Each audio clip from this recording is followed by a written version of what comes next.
Hello and welcome to episode 1229 of The Sleeper and the Bust. It is Monday, November 13th. I'm your host, Paul Sporer, joined this morning by Justin Mason. Justin, good morning, sir. Good morning. How you doing? I'm doing pretty well.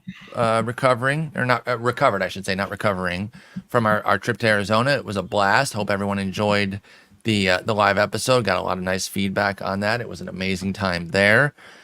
Our usual spiel about if you can make it out to Arizona, please do. We had a lot of first timers this year. It was awesome.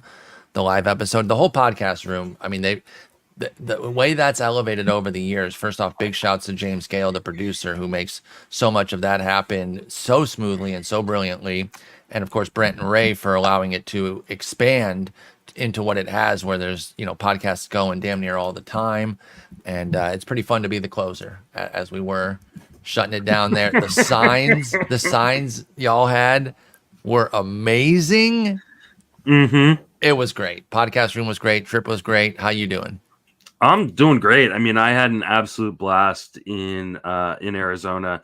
I had a couple people who came up to me during the conference and thanked you and I for promoting it, because they came out just because we had been talking about it for years. And That's awesome. It seemed like they had a great time. A lot of new people there this year who had a great time. So, I mean, we'll say it every year, and we'll obviously promote it more as it comes up next season. But Yep. It is well worth the money, well worth the time to come out. Yeah, now my entire family's on the IL, and I heard that. Kid decided right before he left for Arizona to carve their finger instead of a pumpkin, and they had to get surgery this last week to repair tendon in their pinky, and then my wife had throat surgery, so she is mostly tweeting right now because she cannot talk. Oh, that's big for you. It's nice, except for I was telling her three things that I generally hate are the silent treatment. Yeah, I very much don't like that. It works on me in that it pisses me off completely. Yes. I don't like charades, which is what we're playing a lot of. Yeah. And I don't like to read. So it's really, you would think it would be like, hey, you get a couple weeks of silence because she's not supposed to really talk for 2 weeks. But I'm actually living my own private hell right now, which is funny because I'm watching The Good Place, which is a fantastic show if you've never seen it before. I love that show so much. And this is my bad place right here. Yeah, you are not in the good place, playing daily charades. Well, good luck with that, and best wishes on recovery for both Danielle and your daughter. Hopefully everything's doing well with them sooner than later. Let's talk some baseball. We're gonna finally get to those young Yankee hitters that we've had on our rundown for about a month, because we kept coming up with other topics. We did a few of these before, little collections of players kind of thematically put together from different teams. The young Tigers pitching. I can't remember the other ones we've done. We did like 3 of them early on. Then we had these young Yankee hitters we wanted to talk about, and the young Guardian pitchers. Now, it's not always going to just be young players on different teams, but that happens to be the through line for these two. I'm sure there'll be a team that has some veteran players that we want to group together and discuss. But these young Yankee hitters are pretty intriguing. There is a world where if things really come together next year, as much as I hate to admit it, because I love hating on the Yankees, they could be something. And it would be, a lot of big seasons from these guys. Let's start at the top with the guy who's been around for a while. But did you realize that, does it hit you? Are you always aware of the fact that Gleyber Torres is still only 27 next year? Like, he's still quite young. He's coming off of a second straight 2010, we'll call it, season, 25 homers, 13 steals, 24-10 the year before. So back-to-back nice double seasons with good power. Plate skills were amazing this year, 15% K rate, 10% walk rate for Gleyber with a 273 average, 347 OBP, and a 453 slug. This is his best year since that famed 2019 when he hit 72 homers against the Orioles, and it really carried his season. And after kind of a few middling type seasons after that, he looks excellent. And again, we're talking about Gleyber as just a 27-year-old. Is there more in the tank here? Can he get back to being like, the dude that we thought he could be? Or is he fine where he is and you're still interested? Where are you at on Gleyber Torres now after kind of an interesting first 5 years in the league. 6 years, excuse me.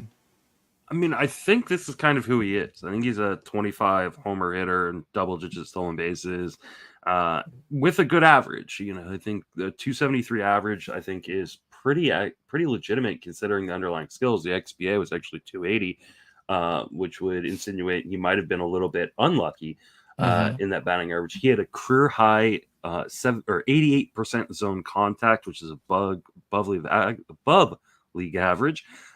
He had the lowest swing strike rate of his career, below 10%, 9% swing strike rate.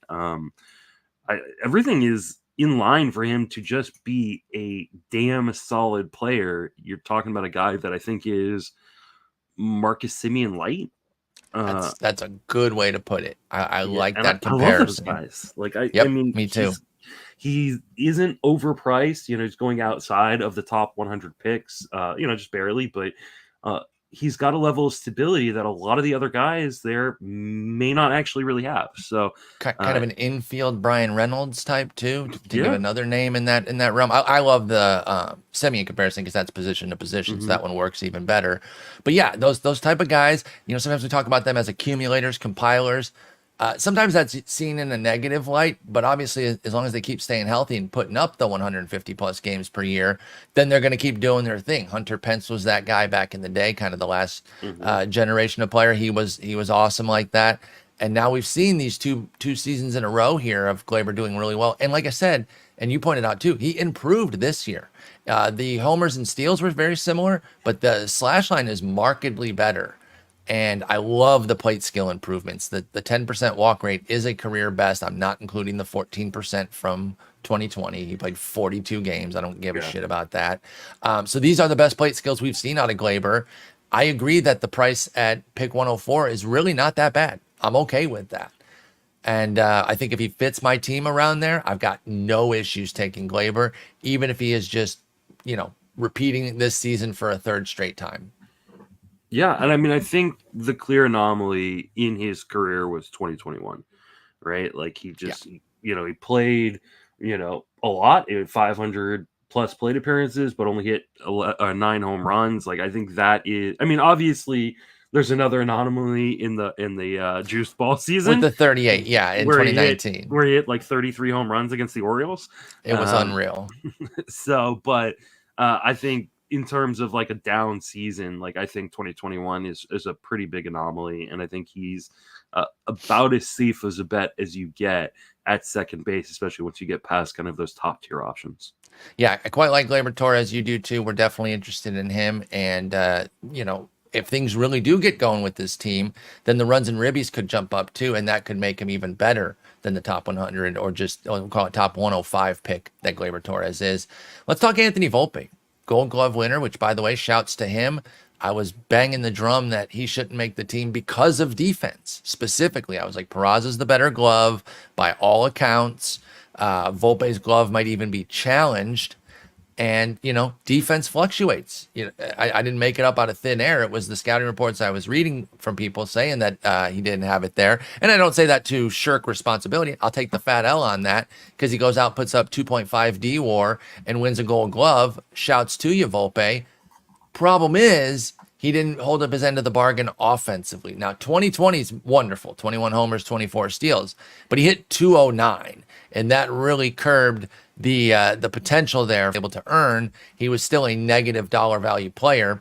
Now, you could have had the right build to where you kind of worked around that if you had enough batting average, but I doubt it in a lot of cases. And so the 2020 probably wasn't enough in a lot of builds there for Volpe. What do you make of this rookie year? He was obviously a big-time helium guy whose price was just going up and up and up throughout March drafts, ended up in the top 100 by draft season's end, which obviously he didn't make the grade there. But what if you got him more in the 200s? Do you feel like it was okay, even though the batting average sucks so bad? Are you in on Volpe for this year? What is your general outlook on Anthony Volpe for year 2? He's a really interesting guy because I think the underlying numbers tell me he should be much better in terms of the batting average. He had a round league average zone contact, swing strike rate was like 12 to 13%.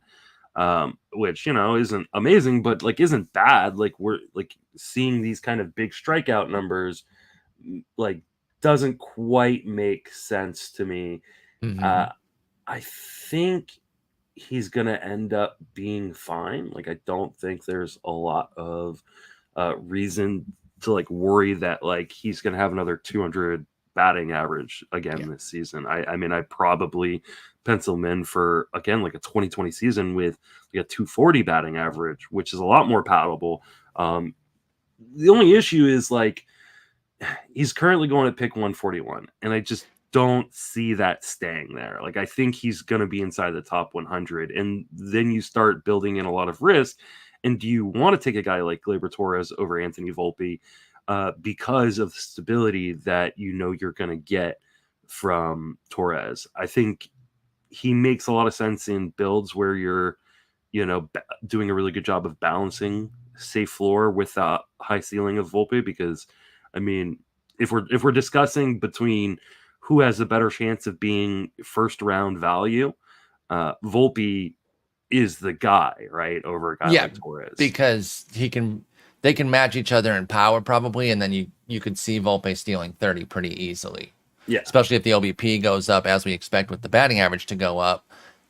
Yeah, totally agree there that if you're shooting for first round value, yes, but if they're the same price, and I don't have that safe build that you're talking about, and you can only be so safe, right? We say safe, we put that in quotes. You can have the Semyons of the world and the Machados, and you're thinking you're getting 300 games Machado's from them. a great example this year, right? Like of how, even though he still produced, it wasn't as what ironclad. Yeah. Like he still got your 601 plate appearances, 30 homers. You're not sulking over Manny Machado. Everybody's healthy until they're not. Like it's bingo. And he played 138 games, which was a career low for him outside of the, or not a career low. He had when he got hurt in 14, but his full season low since 2014. He'd been such a workhorse there. So if Volpe was like at the price he's at right now, I'm interested. I agree with you though. I think it only goes up from here. He's got a huge split, 108 min, 201 max. I don't think we see Volpe at that max very often. I think he inches closer and closer to that min value. I'm not saying I hate it. It's just I do think there's some risk there. Might as well say it now because we know we're going to say it every episode. Prospect growth isn't linear. We don't know that he will move forward. Now, coming off of this season, I feel like there's a pretty decent bet he will, but we don't know how that will go. He's still just going to be 23 years old. I'm interested in him, but I think as somebody who does multiple leagues, he's somebody I might get like once. As opposed to somebody I'm going to stock up on. And if I'm a single league person, then I got to kind of make the decision. I don't know if I want to put my eggs in the Volpe basket right now, especially if you're a one league person, you're probably drafting in March. And that's when I think Volpe's price is going to be highest, especially if he has a nice spring. So that's where I come out on him. I'm intrigued. I'm interested. I like him as a player, but I'm a little tepid on overloading Volpe shares right now. I'm with you. Let's move on to our next guy here. We talk about the aforementioned Oswaldo Peraza Oswald Peraza, and then Oswaldo Cabrera, who I was very much in on. I liked Peraza for the defense and thought he could break camp with the team, but I just legitimately loved Oswaldo Cabrera. I thought he could have a really fun, super utility type season with some power and speed, and that did not come together at all. 5 homers, 8 steals, and a 60 WRC plus. It was just a rotten effort there in a small sample for him. Peraza, even worse, even smaller sample. 2 homers, 4 steals, and a 53 WRC plus and 191 plate appearances. So a washout season for both. I don't even think we really need to get into the stats. They're not samples that you can really bank much on. But they're still 2 young guys. Are you in on Oswaldo Peraza and or Oswaldo Cabrera next year? I think I just called him Oswaldo Peraza again. One has an O at the end of his name. The other doesn't. Oswald Peraza, Oswaldo Cabrera. I'm sorry. Are you in on either of the youngsters next year? I mean, a lot of it's going to depend on what the Yankees do, right? I mean, if the Yankees bring in, another... Well, first, let me just say I'm probably out on Peraza. Okay. I just don't see where he plays. Especially with Volpe winning the Gold Glove. Yeah. That edge that Peraza had is now mitigated because the defensive metrics back it up too. I'm not just saying the Gold Gloves means you're great. he played great defense. Like, I think Gold Gloves are a lot more bankable these days to where you can say that somebody who wins is a good defender. Not every single one is perfect, but they're nowhere like they were when we were kids, when the fucking thing was an offensive award. It was the dumbest thing ever. They're a lot more viable now, so I feel comfortable saying Volpe's a good defender. That's going to squeeze out Peraza. I agree with you there. So then for Cabrera, you're worried about where he might play if they bring in other guys. He's an infield, outfield type, but I think they want him more in the outfield than third base. So are you worried about outfielders coming in?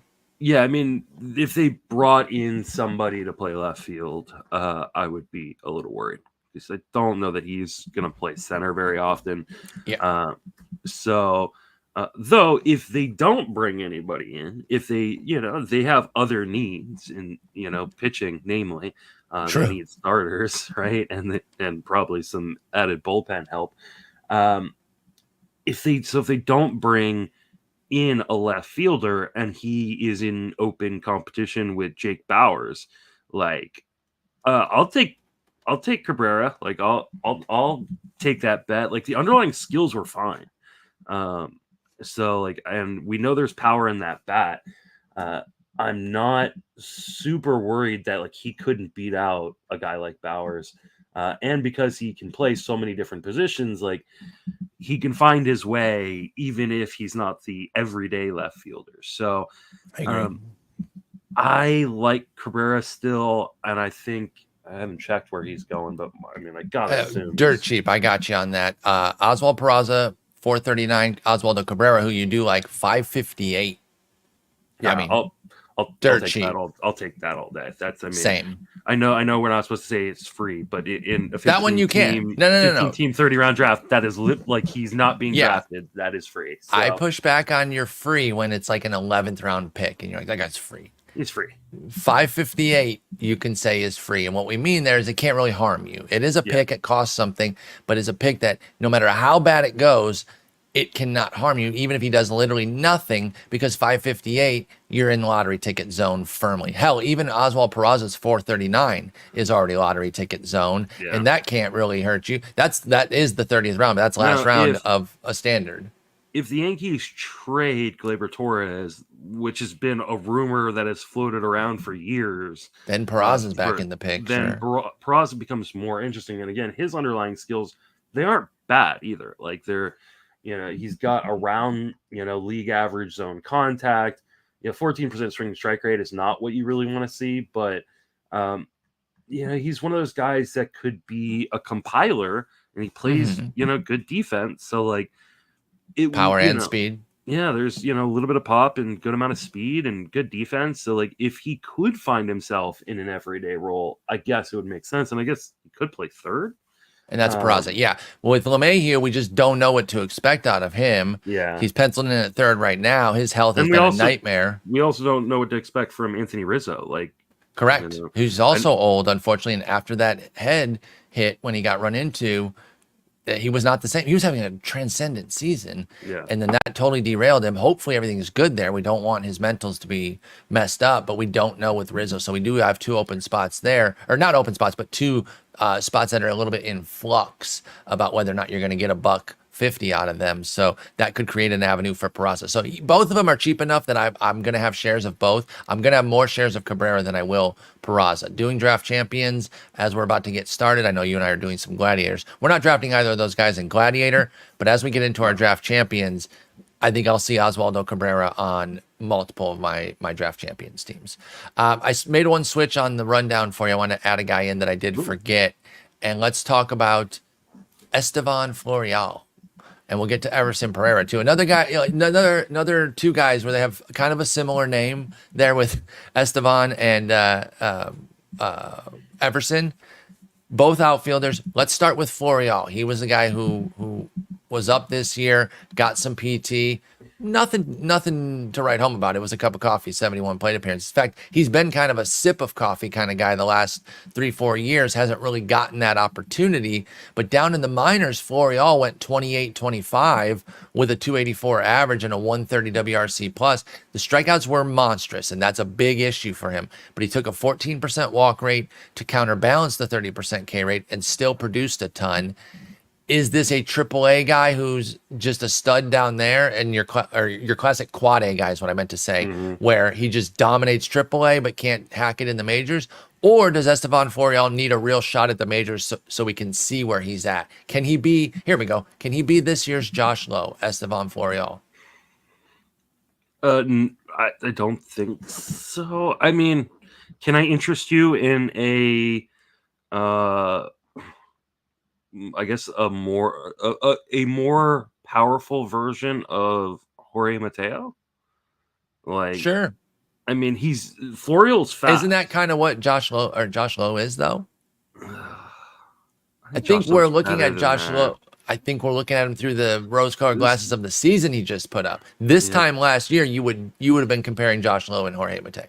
Yeah, probably. I think. No, I mean, no. I think they're different players, but but a bunch of strikeouts, no walks, power and speed. Lowe doesn't walk either. Yeah. Okay, well, you don't have to agree. I'm not trying to twist your arm on agreeing on that, but I think whether you say Mateo or Lowe, I think it conveys the right point of poor plate skills, but a lot of fantasy stuff, right? Like they do things, power, speed, and if this team is good, like it could be, then runs and ribbies can be batting average. Or in the case of Lowe last year, he did hit 292 because he had a 357 BABIP.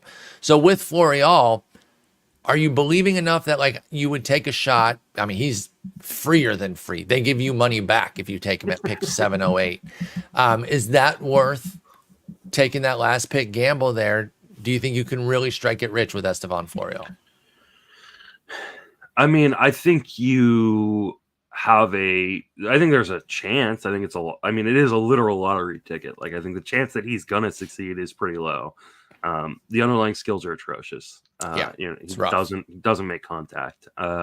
But there is power in that bat, though he has only really, tapped into it in the minor leagues. And there's a ton of speed. Jose Siri. Sorry to interrupt you. That's the better comp.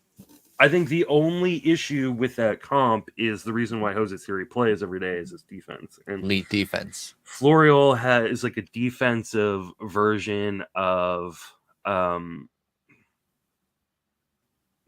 I mean, here's the comp. It's Joe Adell. Because Florial at one point was like widely considered a pretty good prospect. Yeah. There's power in the bat that he hasn't been able to tap into consistently because of the strikeouts. He's fast, but he's not good defensively necessarily. And so like what has Joe Adell been able to do in the major leagues? Nothing. So is there a chance that because he is their projected opening day center fielder? That's what we have right now for Florial. Yep. Yeah, that Florial is a guy that can find his way to 15 home runs and 25 stolen bases with like a 220 batting average. Sure. Like that is in the range of outcomes. Is that what I would project? No, I think the Yankees bring someone in to play center field. Okay. Well, then that will cut into the potential of what Estevan Florial could do. What about Everson Pereira? Let's move to him real quick. I do have a Jasson Dominguez question on here. I'll get to that in a second. Let's flip those two. Let's talk Pereira because he also plays the outfield. Can Everson Pereira fill that role, or is he just a carbon copy here of Florial? He didn't have as big of a season in the minors, but he did pretty well at double and triple A. Came up to the majors for 103 plate appearances, struck out 39% of the time en route to a 23 WRC plus. So it was a rough go, but he's 22. He's even younger. He's 3 years younger, Everson Pereira is. Do you have a shinier outlook on him, or is he just a 3-year younger Florial? I think the hit tool on Pereira is a little bit better. Okay. And I think you have to kind of reverse what I said about power and speed. He's got a little bit of speed and a good amount of power in that bat. That's true. Yeah, his power is better, and he's not quite as blazing as Florial. And he's also not a great defender. Like at best, I think he's probably like average defender, and he's not going to play center. I think he is going to be in that kind of competition with Cabrera for left field. I like Pereira probably more than Florio. Okay. but not as much as Cabrera. So, and I think he probably starts the year in the minors. So, rank the 4. Bring Peraza back in. Oswald Peraza, Oswaldo Cabrera, Everson Pereira, Estevan Florio. None of them are really costing you much. Oswald Peraza actually stands out as costly compared to them at 440. But, again, that's still very cheap. Rank them how of your interest based on their price, too. Oh, based on their price. Okay. Yes. So, Cabrera, Everson Pereira, Peraza, Florio. I think I got no beef with that. I think Florio is still last despite being the cheapest. I think if we were throwing cost out, Peraza would be higher and probably he'd be second to Cabrera for me. I'd go the double O boys and then the double E boys. Because I do think that if you're just ranking out by plate appearances, I think it's Cabrera, Peraza, Florio, Pereira. I think that makes a lot of sense. Yeah, I'm good with that. All right, let's talk Jasson Dominguez. Obviously, he's hurt. With the what tears ACL? Yeah, I think so, wasn't it? Yeah. Or ACL or Tommy John? Is he getting Tommy John? Tommy John, sorry. He's getting Tommy John. So, that's not as devastating for batters. We know that. He's supposed to be back, during the season. Are you drafting him anywhere? Let's focus right now on DCs because it's 50 players. Do you even take the stash on Jasson Dominguez? I mean, if he's there like at the end of my draft, maybe. But he's going pick 403 right now with a max of 478. I think even that's too expensive. That's too high. Yeah. Okay. Then we don't need to really deep dive it. What about let's go keeper dynasty situations? If you can buy low, and obviously no one's going to give them to you for free. No one's stupid to be like, half season here, take them for Kyle Higashioka. But if you can take you will get a discount relative to what you would have 10 minutes before you got hurt, obviously, when things were flying high.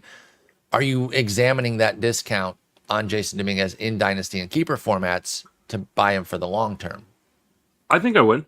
I mean, if I could get him at a affordable price, I think he is a guy that the Yankees are really high on. I think he, the hard part with guys like Cabrera and Pereira, and even Florio is like when Jasson Dominguez does come back, that's a spot instant.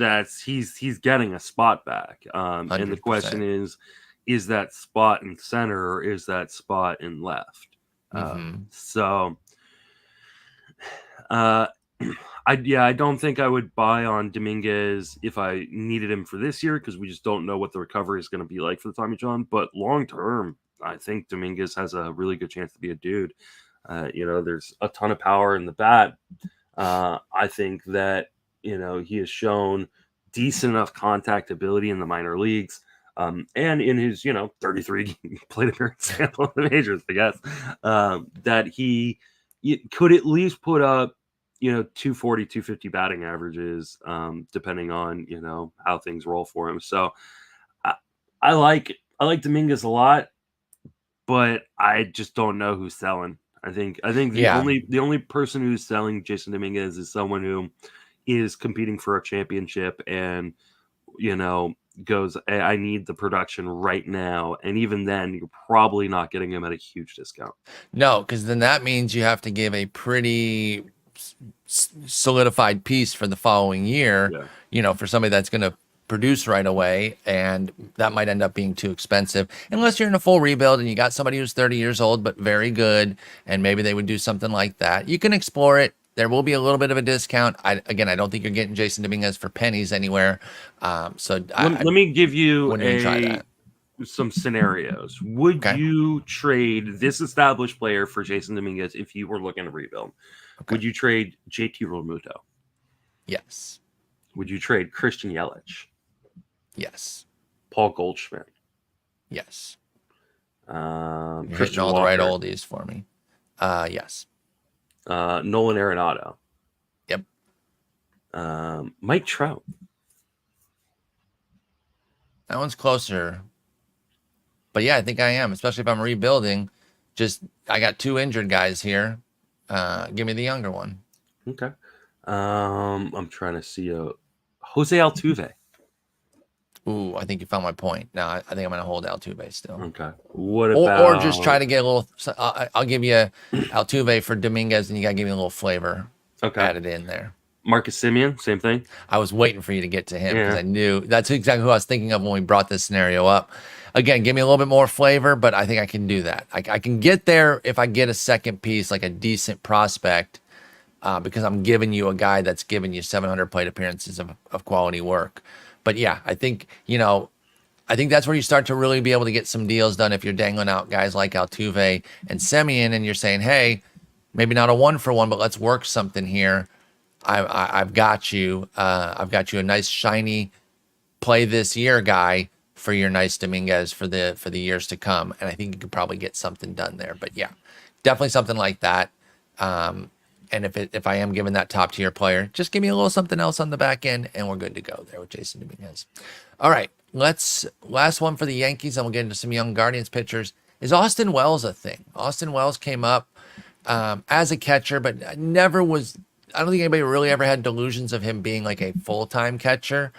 He might be kind of in that Dalton Varsho camp, although maybe even worse, where we might not even get too many catching seasons out of him. He is still catcher eligible for this year. He only played 19 games. All of them were at catcher, but we could see him mixing in at some DH. I don't know, but he hit pretty well on the year. 17 homers at AAA in 96 games. Actually, it was single, double, and AAA 3-level season. And then 4 homers in his 75 plate appearances at the major league level. No batting average to speak of, but just a power catcher. Is the 24-year-old Austin Wells somebody worth looking at? Former first-round pick back in 2020.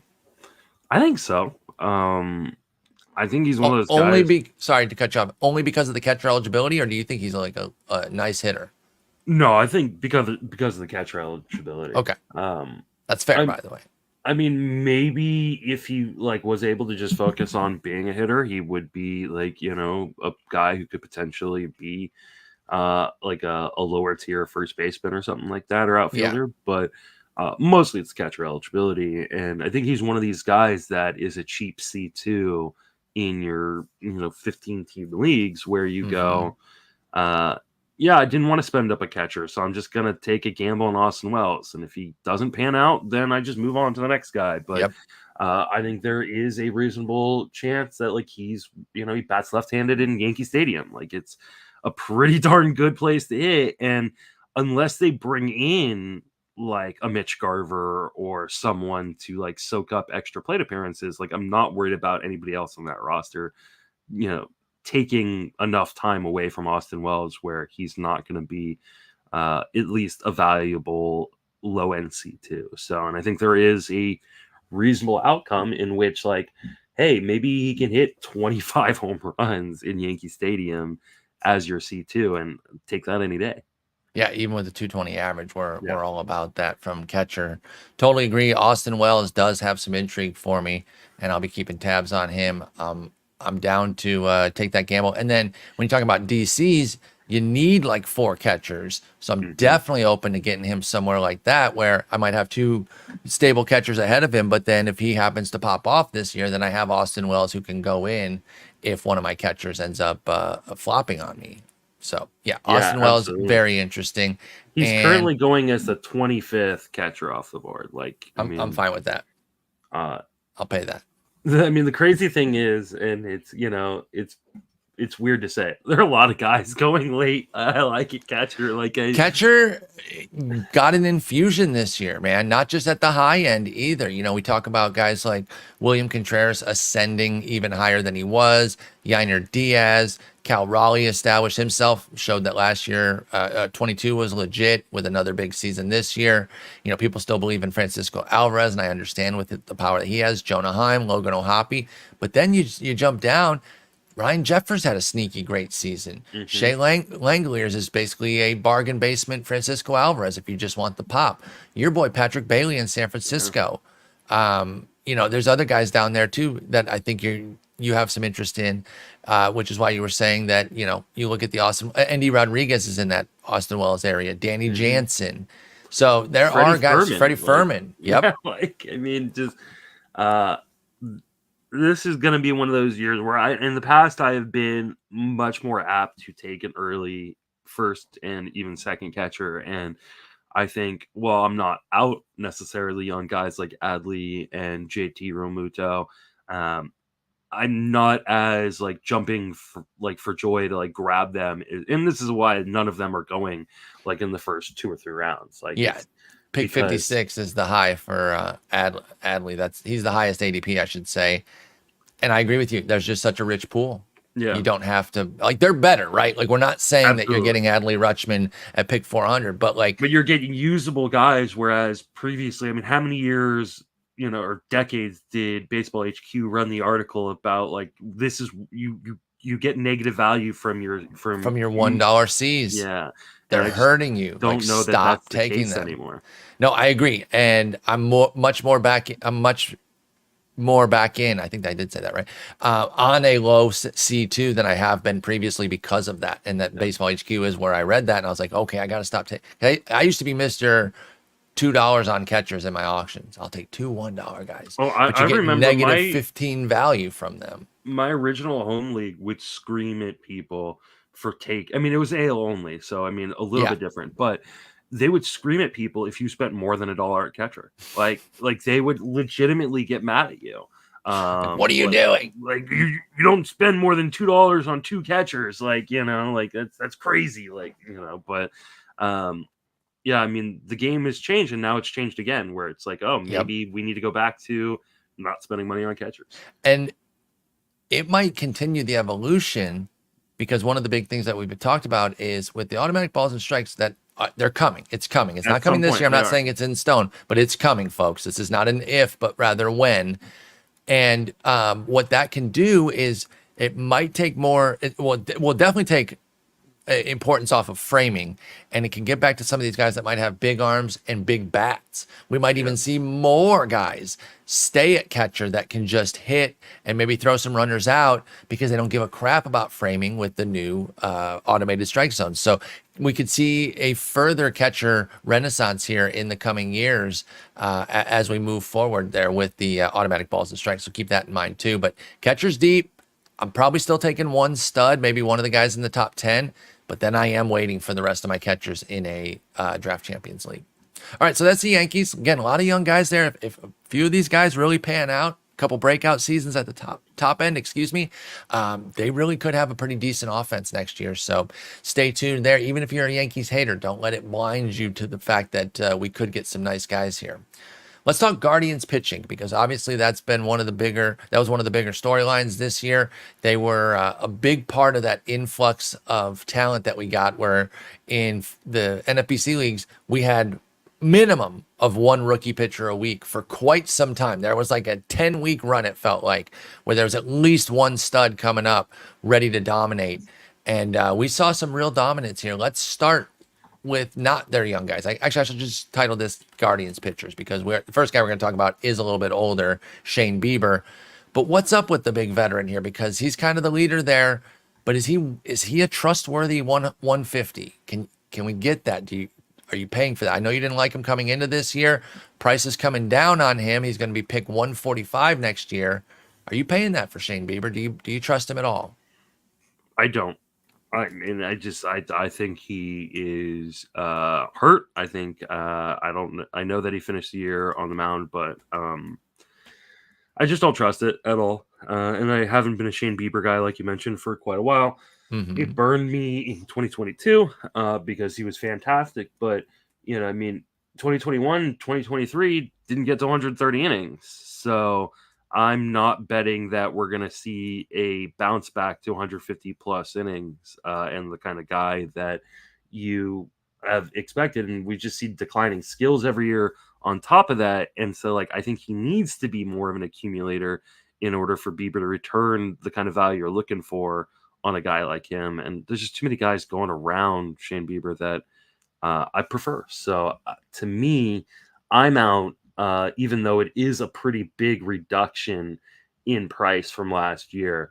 But like I said, there's too many guys going right. I mean, Jordan Montgomery is the next pitcher. I will take Jordan Montgomery all day long over Shane Bieber. I understand that. Michael King's going after him. I mean, I guess there's a lot of these guys. Braxton Garrett going way after him. I'll take Braxton. Well, that's Garrett, the thing. so. Like, we've seen the infusion, all that rookie talent. Obviously, they're going into their second year. They're in the draft pool this year. Obviously, they're not all going to hit, but there's a lot of guys that you can be interested in. So why take a gamble on somebody you just don't have the confidence in? And you haven't had that in Bieber for a while. I am a believer. I do like him, but I'm not as gung-ho. I was coming into this year. I really liked him as a top-end guy. I thought we were going to see him get back to his strikeouts, and they went down another 5 points from 25 to 20%, and that's alarming. Obviously, the velo's down. I like his secondary stuff to get swings and misses, and he still had a 14% swinging strike rate in 2022, which gave me some confidence. It was down to 10.5% this year, 11% we'll call it. Yeah. And that's another big fade. And so I am moving off of Bieber a bit. Might end up with a share again as a multi-leaguer, but I'm not really putting my eggs in his basket as much anymore because I just don't know that he can be trusted. So I'd much rather trust some of these young guys that they've got, but I don't know if the next guy we're going to talk about is one of them. I loved what Tristan McKenzie did in 2022, mainly because it was on my main event team, and that was great. Also because he's built literally exactly like me, 6'5", 165. I'm going to root for him no matter what. But no jokes aside, that body type is why I understand why he always gets hurt. We're frail, man. We're not super well built at that size. The inflatable dancing man out in front of a used car lot is what we look like out there. And he broke down again. And injuries were the big issue with Tristan McKenzie coming up. This year limited to just 16 innings. And he was a bit of a fade for me because of the health. And he strikes me as this kind of guy that I feel like I'm always going to try to buy low on. And so now that the price is down and everyone's scared off again by the injuries, pick 221, I might be inclined to take a shot. Tristan McKenzie strikes me as a guy that's difficult to buy high on because you have to worry about that health all the time. Is this discount steep enough for you to jump back in on McKenzie after the lost year? Pick 221. Probably not. I mean, I think a lot of it depends on roster construction in terms of what my rotation looks like when I get there. But like we had a pretty thorough, heated discussion about Shane Bieber, who's gone pick, 210 over in the Arizona Fall League. So if you didn't listen to that one because it's a little chaotic, I understand. But I think I'd take Shane Bieber. I think I'd take Brandon Pfaadt. I wish I could have bet every nickel I had that was the next name you were going to say. I was staring dead at him. Andrew Abbott. Yeah, I think I'd take Andrew Abbott. What's the fourth name? Kyle Harrison. No, it's not. No. I take you Darvish. Like, I mean, I didn't. Where is Darvish? He's right there. You went back up. You went back up on me. Yeah. It was Pfaadt and then down to Abbott and then back up to Darvish. But yeah, no, I get it. Like, I'm not going to argue too hard on this for McKenzie. The risk is obvious. It's ever present with his body because, again, he had a lot of trouble coming up through the minors, staying healthy. That was always the issue with him. I talked about, ahead of the breakout season, I was like, they've made a bunch of these guys into studs. I don't want to say out of nowhere, but they've taken guys that weren't premium prospects and turned them into big time arms. He was the best of the bunch, but it was always health. Like the pure talent prospect, he was sky high, McKenzie, and we saw that in 22. But then again, this year was just a lost year, 16 innings due to health, and he's just so difficult to bet on. I was actually hoping that the discount would be steeper. I'm surprised he's still holding at 220. And these early ADPs do have a bit of an anchoring effect, so I don't see any world where he just plummets unless we get bad news or something that says he's going to be out for the first couple months. But as it stands right now, McKenzie should be ready for spring, because he finished the season on the mound. That gives me some excitement or at least confidence, but I don't see myself putting him on my team a lot at pick 221 with a lot of the names you mentioned. I'm a big Reese Olson guy as a little Tigers homer. Christopher Sanchez, they're both going after pick 250 there. Lodolo, should be healthy. My boy Reed Detmer's down at 267 for God's sakes. Yeah. Carter Crawford. I mean, there's just so many pitching names. And by the way, if you're tired of hearing to say that, I'm sorry, because it's going to be all off season. We're going to talk about how many damn pitching names there are. And again, they're not all going to be great, but we're all going to have our own that we really like. And so why take somebody that gives you such scare as Tristan McKenzie when there's 12 other guys right there that you really like? No, there's just no reason to back yourself into the corner. Unlike with what we were talking about with Volpe, like Volpe's price right now is probably going to be like the lowest we see him going. Yep. McKenzie could drop quite a bit. You think so? You think he could plummet? There's so many names that people really like. Like these are, we're not the only ones talking about Christopher Sanchez and Reese Olson and Brandon Pfaadt off the playoffs. Like, I mean, I think McKenzie's one of those guys that as people kind of take a look at the injury profile, like he could drop out of the top 300 picks. And then you start going. Then I'm getting in. Especially when we're talking about actual drafts, not the gladiators, not the draft and holds, the fab leagues where you can drop guys. He becomes more interesting because if he does get hurt, he's an easy cut and you just move on. No, I agree with that. And his max pick for Tristan McKenzie is 298. So he's been deep down there before.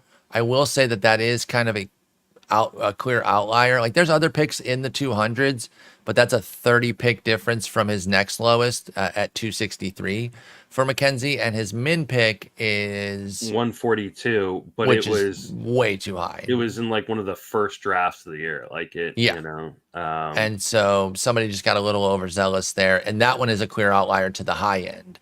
So McKenzie kind of living more in that 180 to 250 range right now.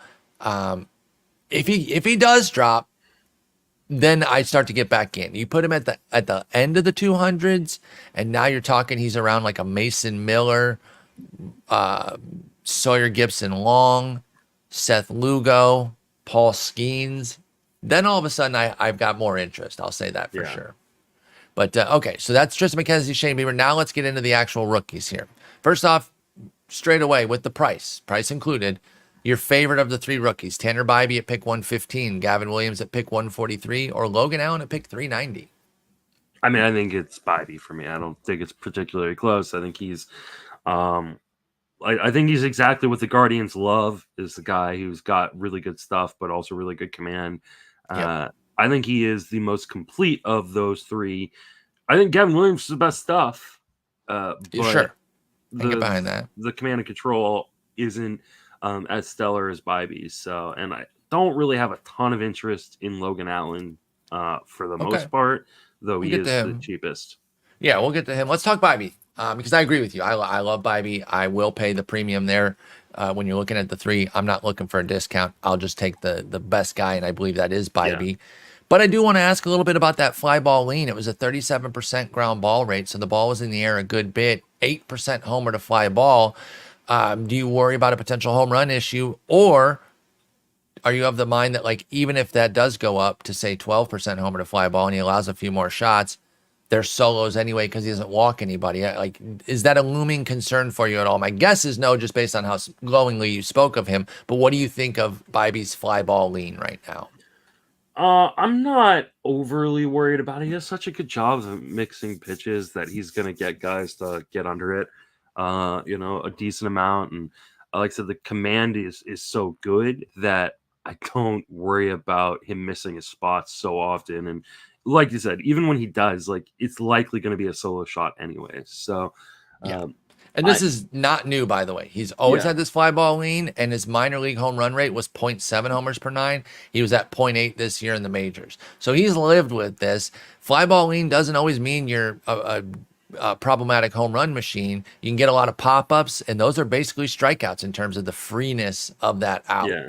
And he does have a 10% infield fly ball rate, so that does help Bibee too. He had 20% infield fly ball rates in the minor leagues. Like, this is a guy who splendid. He does such a good job of mixing pitches that he just keeps hitters completely off balance, and they have a hard time squaring them up. So, like, he had a 6% barrel rate. Like, that is awesome. Like, I'll take that all day long from Bibee. Yeah, no, I like it, and I'm also not particularly concerned about the fly ball lean, as we're both paying the 115 top price there. Can Williams tame his control? You alluded to it, that he's got the best stuff, but command and control are a little bit more of an issue. 12% walk rate in AAA, 11% at the major league level. They're a team, Cleveland is a team that has helped guys improve their command and become better to maximize them. Is there a path forward there with Williams, or is he just going to be one of these guys that has a little bit of a walk rate but has such good stuff that he's still quite good for them? Yeah, I mean, I think it's more of a control issue than a command issue. The command isn't like a plus for him. Like, I think he's probably an average command guy. The problem is because Williams tends to walk guys, like when he does give up that bomb, it is not going to be a solo shot. His will be the killers. Yeah, it's going to be a 2-3 run shot that just hurts your ERA. And that's why, like, you look at like the ERA estimators, or numbers, they all had him as like a 4 ERA or worse. And, like his XFIP was like 453. Like, that's pretty scary in terms of a guy that you're talking about going around pick 140. And you've got like, that's the Shane Bieber, Jordan Montgomery, Sonny Gray area. Like, I'm probably taking him over Bieber just because I just don't trust the health with Bieber, but I'm probably not taking Gavin Williams over any of those other guys. Yeah, I don't think I am either. I might have to do a deeper dive on him, maybe watch some of the starts. There's things I like. I love that he has a nice changeup. It's like real nasty as far as his stuff goes. He does have the best stuff of this bunch, but it's probably not overwhelming enough to really get me there for Gavin Williams. A guy I could see myself landing on, but I'm not targeting. And so, I just think there'll probably going to be too many guys around that area that I like more. Let's talk Logan Allen. You said you're not all that interested. It is pick 390, so we are talking bargain basement price.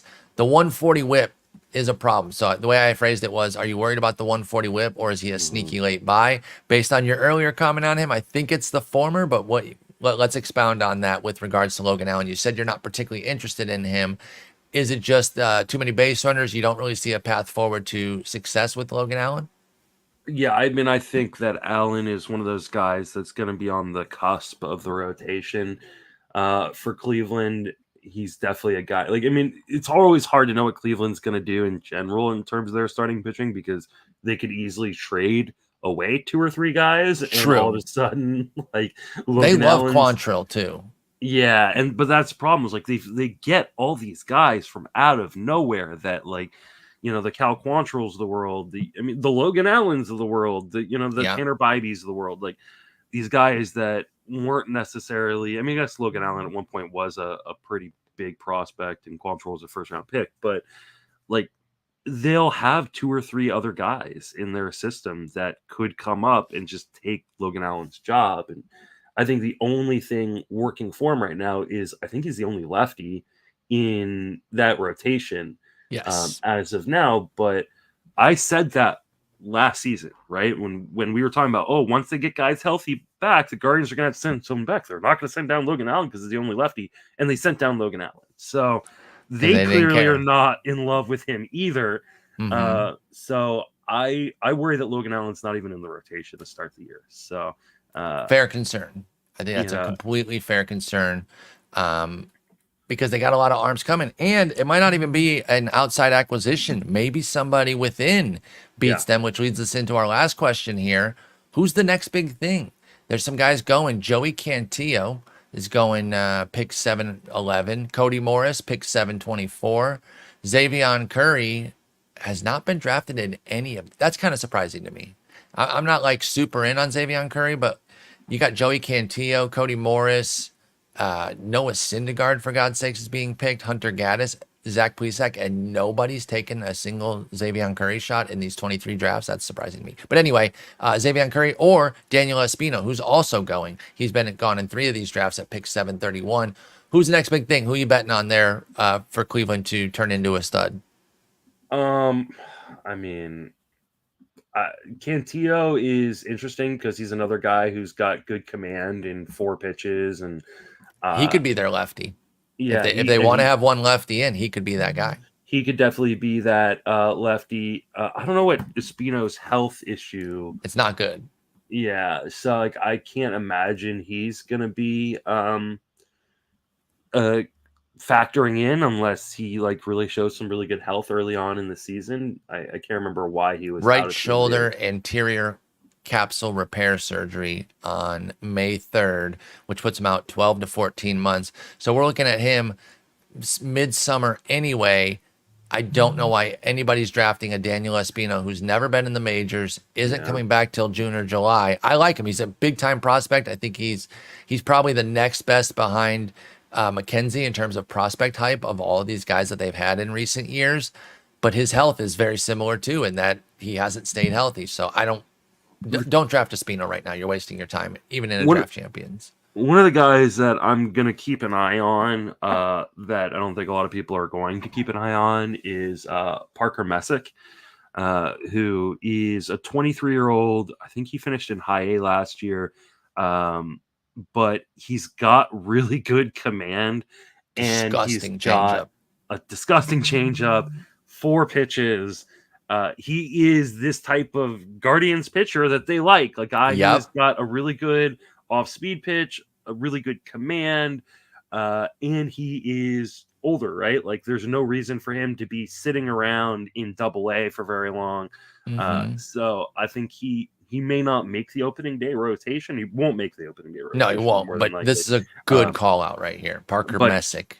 If you're looking for the guy who's going to be like this year's Tanner Bibee, which is a guy that people weren't really talking about before the start of the season, that ends up in the rotation in June, I think Messic is one of those guys.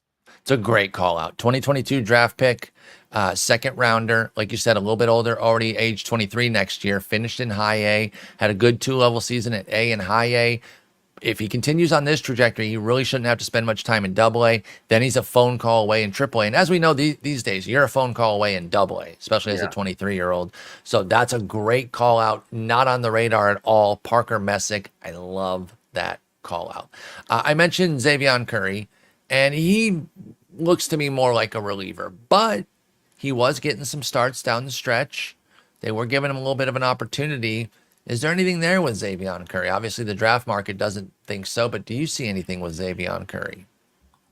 I mean, I've never really been super impressed watching him pitch. So, I mean, I think he is kind of a guy. Like, he's just someone who can be a 4th, 5th starter on a team when they've had some injuries. I think guys like that have value.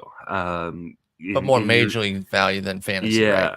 Yeah. And so I just don't know that I'm ever going to draft him because if I'm going to, like, if I'm looking at the back end of my, like, a draft champions league, so you're talking about 15 team, 50 round drafts in hold, right?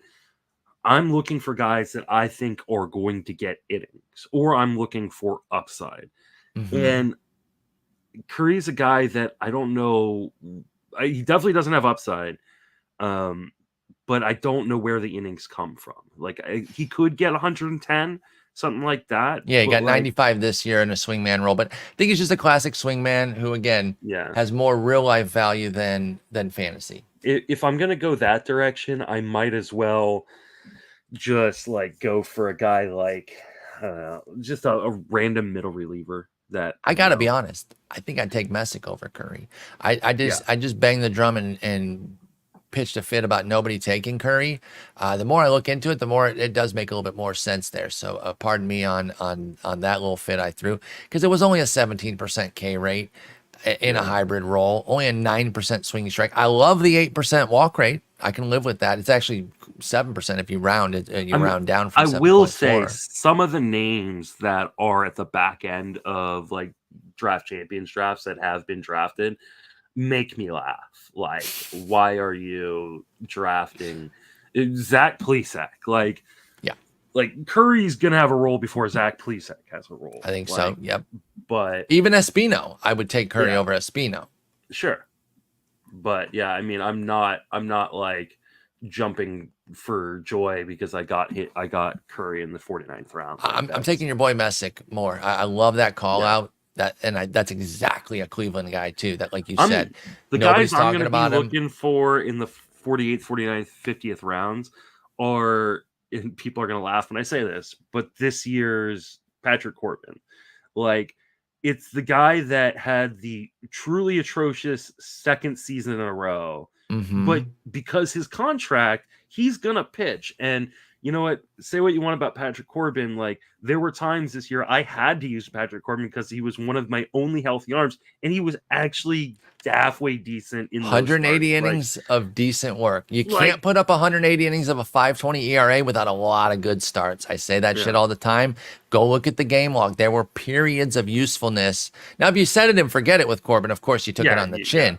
But there were periods of usefulness, and I get what you're saying about having those high volume guys, those boring, nasty guys. Some people will take a Daniel Espino over a Patrick Corbin and say, well, what if Espino pops off in the second half? Yeah, but what's the likelihood of that? There's a much higher likelihood that you find some bouts of usefulness with somebody like Corbin or some other crusty old veteran than you get anything out of an Espino who didn't throw in 2023 and isn't even expected to be ready until like June or July of the upcoming year.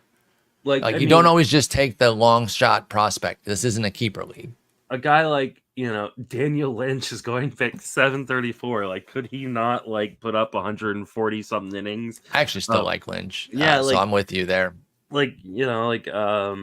Patrick Corbin going 735. Jordan Lyles going 735. Like, give me those guys over the Marco Gonzalez kind of fits that level. Yeah. Right? Another guy, like, boring as hell. Nobody is pounding the table when you draft Marco Gonzalez. But in a draft champions, you can't just load up on prospects at the end of your draft. If you're putting way too many guys there, you're going to be hurting and you're not going to have enough players. Or go get Trevor McGill. Like, he's going 741. Like, that's I'll take Trevor or Tyler. You'll take Trevor the reliever.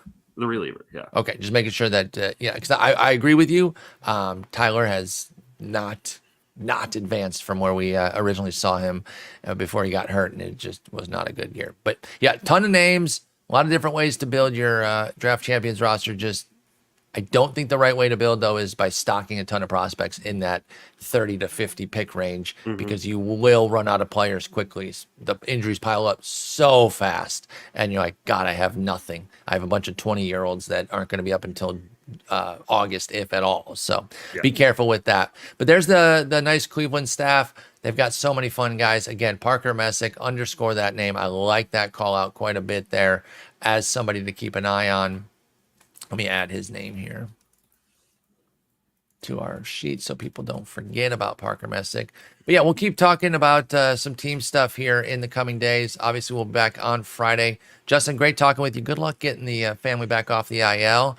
And we're back in our groove here. It's November. I said things would start happening back regularly. You'll see more articles from me. You'll see more regular podcasts. We're kind of back in it. We took our month off, and we're ready to dive back in. So it's projection glad to be season, back. Baby. It's projection season.